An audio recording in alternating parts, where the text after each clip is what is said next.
আমি ভুল করে ইতিহাসের অন্যতম ভয়ঙ্কর এক সিরিয়াল কিলারকে আমার গাড়িতে লিফট দিয়েছিলাম। ১৯০০ সালের কথা, আমি তখন এক কিশোরী পলাতক মন্টানার এক ভয়ঙ্কর তুষারঝড়ের মধ্যে গাড়ি চালিয়ে যাচ্ছিলাম। আমি দেখলাম এক ব্যক্তি লিফটের অপেক্ষায় দাঁড়িয়ে আছে, আর তার কোলে একটা ছোট ছেলে। ভাবলাম বাচ্চাটা জমে যাবে, তাই আমি তাদের গাড়িতে তুললাম। লোকটা ছিল অদ্ভুত। সে অ্যারিজোনায় সস্তায় নৌকা কেনা নিয়ে পাগলের মতো কথা বলতে শুরু করলো। ছোট ছেলেটি ছিল ভয়ঙ্কর রকমের নিশ্চল, শুধু মেঝের দিকে তাকিয়েছিল, লোকটির কাছে একবারও আশ্রয়ের জন্য হাত বাড়ায়নি। অল্প কিছুক্ষণ যাওয়ার পর লোকটি একটি গ্যাস স্টেশনে নামার অনুরোধ করল এবং তারপর সে অদৃশ্য হয়ে গেল।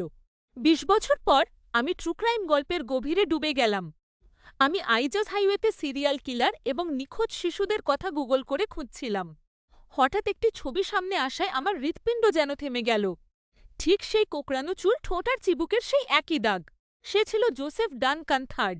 আমি যাকে লিফট দিয়েছিলাম, তার ঠিক ২ দিন আগে ওই এলাকা থেকেই একটি ছোট ছেলে নিখোঁজ হয়েছিল। আমি এফবিআই এর সাথে যোগাযোগ করলাম এবং এমন কিছু তথ্য দিলাম যা তারা জনসমক্ষে আনেনি। আমি সেই দানবটিকে একটি চিঠিও লিখেছিলাম। সে পাল্টা উত্তর দিয়েছিল, অস্বীকার করে বলেছিল যে সে ওই লোক ছিল না, আর একজন অপরিচিত মানুষকে লিফট দেওয়ার জন্য সে আমাকে সাহসী বলে অভিহিত করল। তবে সবচেয়ে লোমহর্ষক অংশটি কি জানেন? আমার গাড়িতে থাকা ২ বন্ধু মনে রেখেছে যে লোকটি হঠাৎ পিছন ফিরে তাদের জিজ্ঞেস করেছিল, তোমরা তো এইসব বাজে কথা বিশ্বাস করছো না, তাই তো?